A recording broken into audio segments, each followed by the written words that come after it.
don't remember seeing one in this color, guys. It's got to be rare.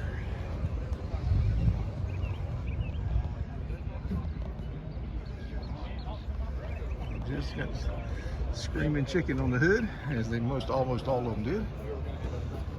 I think you could have that optional deleted, but I think almost all of them came that way.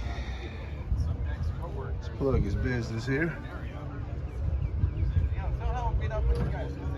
Yeah, this is I just do not remember seeing this color.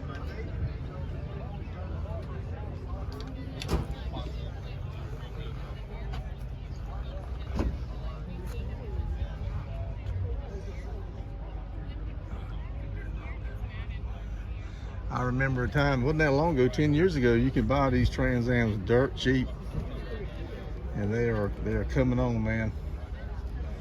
They're bringing pretty decent money, and they'll probably continue to do so. But they had relatively good performance out of the 400s and the 403s.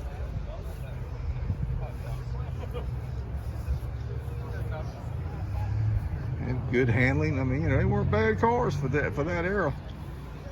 Probably the best. Those were in the Z28s.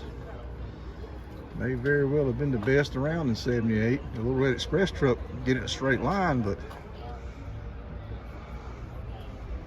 I mean, if you wanted a car, performance-minded, sporty car, this wasn't a bad option out here. This was a, you know, you can have some fun with this. I like these. It's a T-top car, obviously.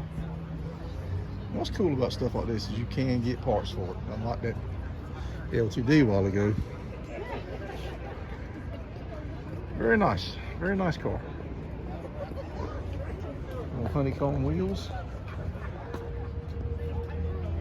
You can tell she's a driver. She ain't no garage queen. She definitely needs a good detailing.